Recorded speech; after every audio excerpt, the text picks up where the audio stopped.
கர்த்தர் இன்றைக்கு உங்களிடம் சொல்கிறார், அதாவது நான் உனக்கு கொடுத்த உறவுகளோட அருமையை அவங்க இருக்கும்போதே புரிஞ்சுக்கோன்னு சொல்றாரு.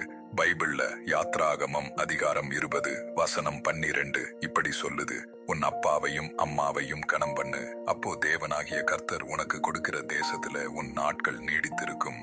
சுருக்கமா சொல்ல போனா, நம்ம பெற்றோருக்கு நாம கொடுக்கிற மரியாதை தான் நம்ம வாழ்க்கையோட பெரிய ஆசீர்வாதம். ஒரு வீட்ல ஒரு அம்மா தினமும் சாப்பாடு பரிமாறும் போது ஒரு தட்டு அதிகமா எடுத்து வைப்பாங்களாம். கூட இருக்கிறவங்க யாருக்குமா அந்த தட்டுன்னு கேட்டா அவங்க சிரிச்சுக்கிட்டே, என் மகன் வந்தா பசிக்க கூடாதுல்ல அப்படின்னு சொல்லுவாங்க.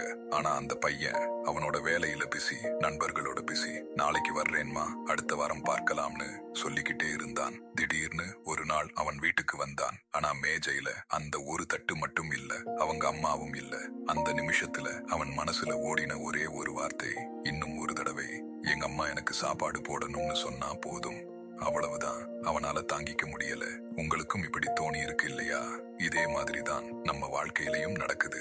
அப்புறம் பேசிக்கலாம், நேரம் கிடைக்கும் போது போய் பார்க்கலாம்னு நம்ம மேல உசுரையே வச்சிருக்கவங்களை நாம தள்ளி வைக்கிறோம். ஆனா ஒரு நாள் நமக்கு நிறைய நேரம் இருக்கும், ஆனா அவங்க இருக்க மாட்டாங்க.